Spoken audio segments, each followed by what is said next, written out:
Nung una, lumabas si Gutesa, and in fact, nagkaroon nga ng away, di ba, kahapon, kinuha siya ng Marines to protect him. Which was being denied by the Marines. Marines, now. okay. Hindi na pwedeng i-deny. Tahimik lang ako, ayaw ko mag-react. But nasa kanila, nasa MC2, which is the intelligence arm of the Marines. Okay. Which is his mother unit, Correct. nung active pa siya. Ngayon, Are you saying he's still there? I'm not sure. Okay. Hindi ko alam. Ngayon ang nangyari, hindi na siya protected, detained na siya By? by the Marines.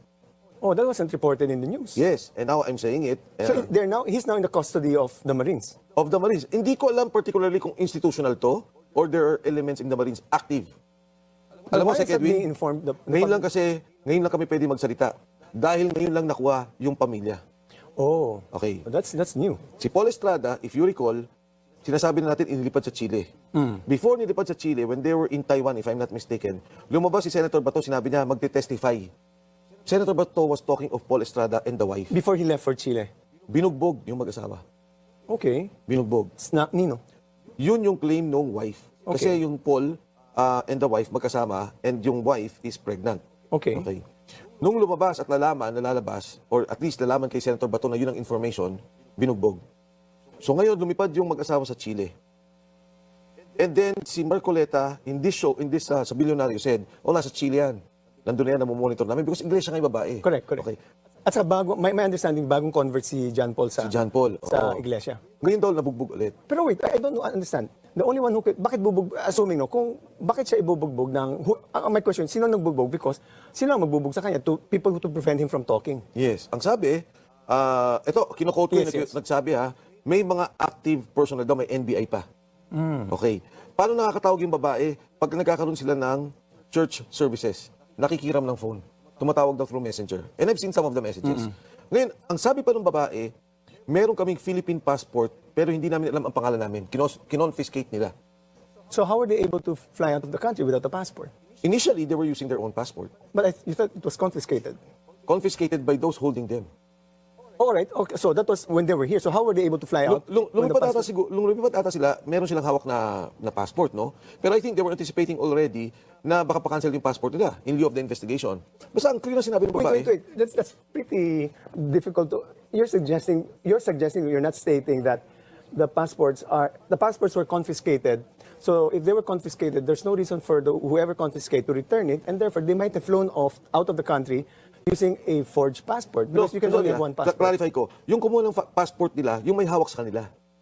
Because the term we used was confiscate. Yes, kinonfiscate daw. So let's say lumabas tayong dalawa, pagdating natin sa ibang bansa, kinuha ko yung passport mo. So hindi ka pwedeng umalis, Correct. hindi ka pwedeng mag-travel. Yun daw nangyari. Wait. Ginamit nila yung passport nila. Ano ba yan? Visa-free ba ang Chile?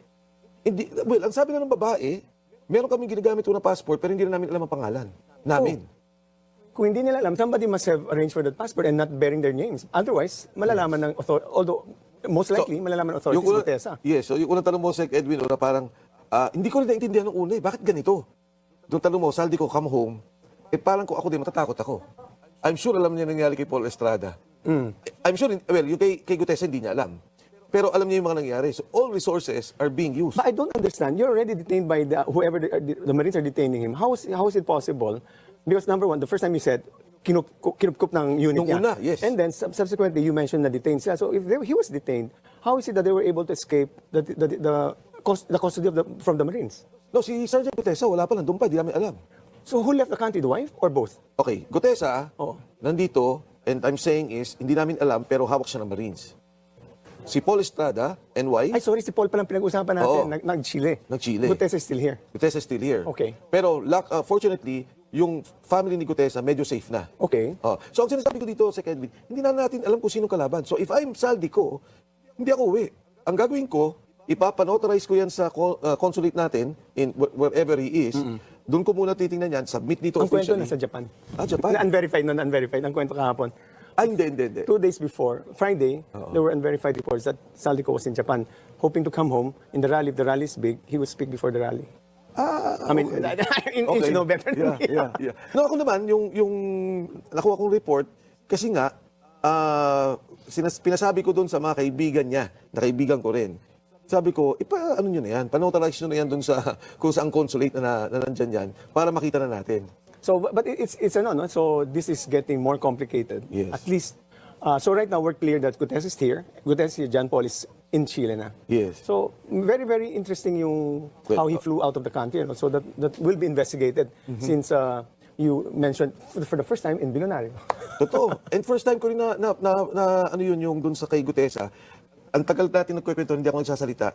Kasi yung family niya natatakot. Dahil sabi, maraming nakapaligid, very active. Pagkatapos si Saldi ko nagsalita. Totoo yung sinasabi ni Gutesa. Lalong natakot, tapos si Gutesa could not be found. And Sec Edwin, ako na unang magsasabi, na parikant na nila si Sergeant Gutesa. Ah, talaga? Pinarikanta nila, pinapirmahan na nila, binidyo na nila. Ayun yung sinasabi ni Amy. Yes.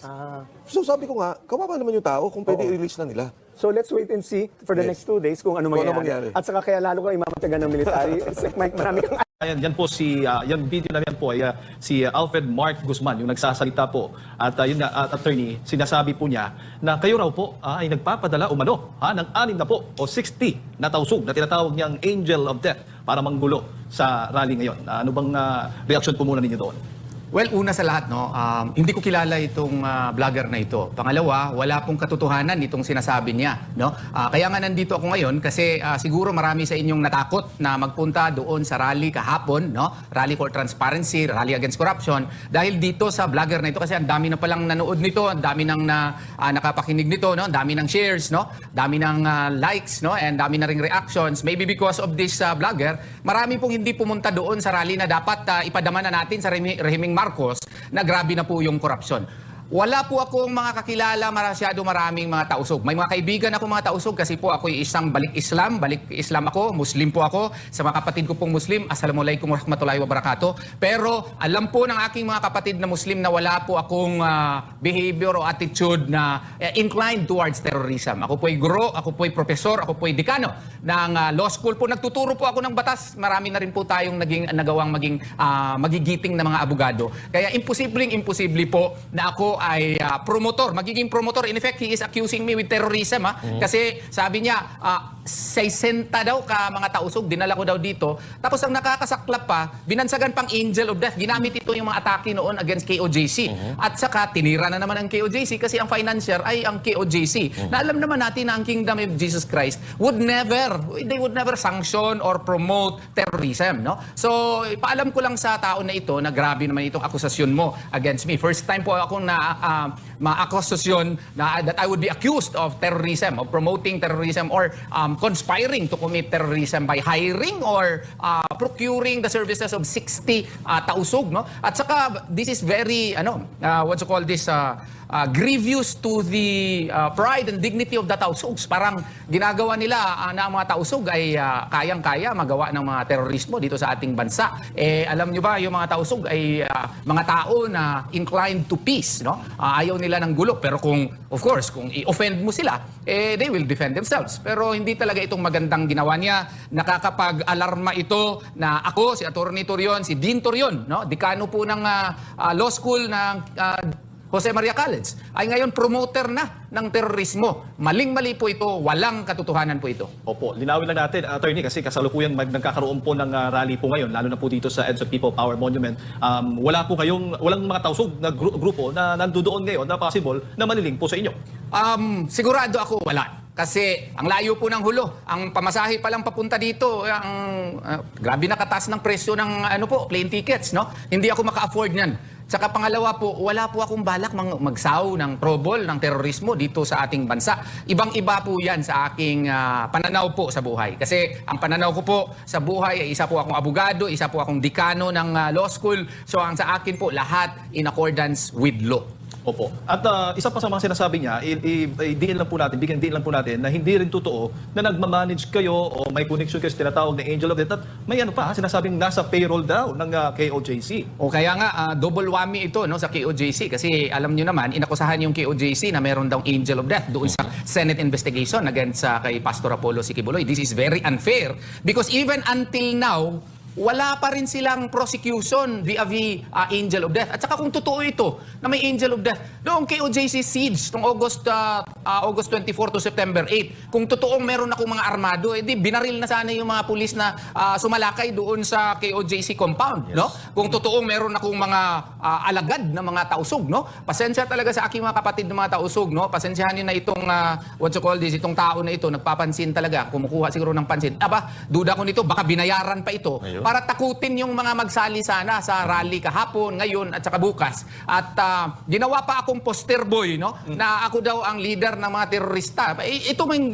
gusto niyang sabihin dito. Kung totoo nga sana ito, edi marami sanang patay doon sa KOJC siege. Ang nangyari, ang KOJC pa ang namatayan. Alam naman natin na during the siege, yung KOJC namatayan, hindi lang isa, 3 po ang namatay dahil doon sa mga sunod-sunod na pag-atake po sa KOJC. Pero wala kayong narinig na meron mang isang miyembro ng KOJC na may hawak na armas at binaril yung mga pulis doon. Tingnan mo yun, no?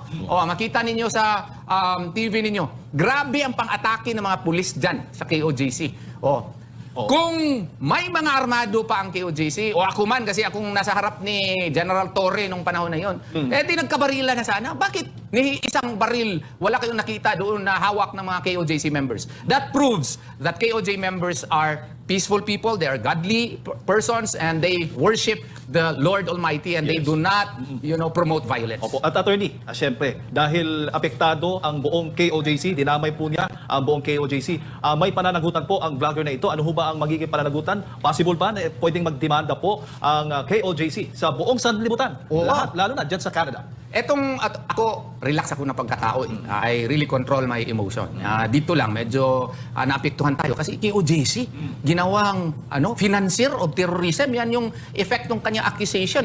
Baka hindi niya alam na meron tayong batas, Republic Act 9372, Human Security Act of 2007. When you accuse someone of terrorism, and if it is not true, if it is false, you can be prosecuted under Section 47 of the said law. And the penalty of that is 12 years and 1 day to 20 years imprisonment kung hindi po totoo yung mga paratang ninyo. This is aside from cyber libel. Kasi grabe yung libel. At grabe yung paninira mo sa aking puri. Ilang taon akong nag-aral, no? From political science doon sa University of the Philippines. Nag-law school ako sa Ateneo. Nag-master of laws ako sa San Beda. Nagkaroon ako ng higher studies sa abroad. Ngayon, sisirain mo lang. Di pwede daw ako mag-file ng damages, no? Against sa'yo. At ang KOJC din, pwede din mag-file sa iyo ng damages. Present itong KOJC in 200 countries. Baka mag-decide ang KOJC na mag-file sa iyo ng damages in 200 countries. Magkaroon ka talaga ng medisina ng iyong kalukuhang ginawa. Nako, delikado ka dyan.